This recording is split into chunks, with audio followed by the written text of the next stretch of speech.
शुद्धात्मयानेनि शुद्धात्मयानेनि शुद्धात्मयानेनि शुद्धात्मयानेनि ජේසුසේටයි ශුද්ධාත්මයන් වහන්සේ කොහෙද ඉන්නේ? අපි කතා කරන අපි අත්දකින සූදානම් වෙන ක්‍රිස්තුස් වහන්සේ අපට පොරොන්දු වෙච්ච පෙන්තකොස්ත දවසේ විශේෂ ආකාරයෙන් අප තුළට වැඩම කරන මේ ශුද්ධාත්මයන් වහන්සේ කොහෙද ඉන්නේ? අපි ශුද්ධාත්මයන් වහන්සේව හොයාගෙන එහෙමත් නැතිනම් උන්වහන්සේගේ බලය ප්‍රකාශ වෙන තැන් හොය අපි කොයි තැන්වලට ගමන් කරනවාද? සමහර වෙලාවට අපි ප්‍රාත්‍යහාරයන් සිදුවෙන තැන ශුද්ධාත්මයන් වහන්සේ ක්‍රියාත්මක වෙනවා, ශුද්ධාත්මයන් වහන්සේ ඉන්නවා කියලා අපි හැම තැන්ම ප්‍රාත්‍යහාරයන් වෙන තැන් හොයාගෙන යනවා. හැබැයි ක්‍රිස්තුස් වහන්සේ අපිට කියන්නේ යොහන්තුමාගේ සුවිශේෂයේ 13 වෙනි පරිච්ඡේදයේ 17 වෙනි වගන්තියේදී ලෝකයා අඳුනන්නේ නැති ශුද්ධාත්මයන් වහන්සේ අපි තුලම නැවතී සිටිනවා කියලා.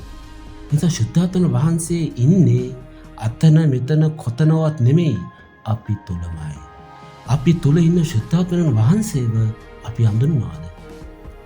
අඳුනා ගන්න අපි උත්සාහයක් දරනවාද?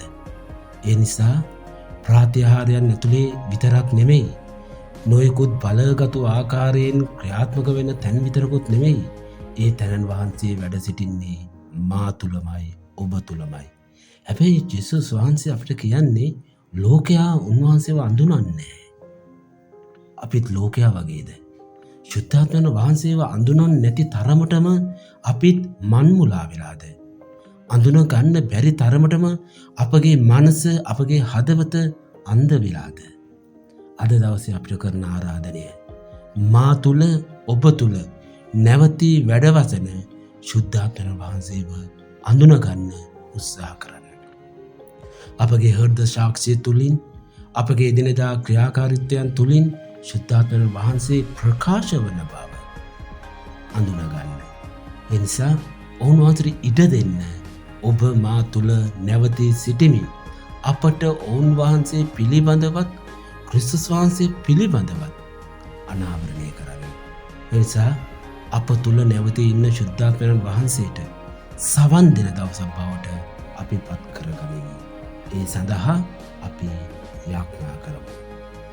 ජේසුස් වේඩයි.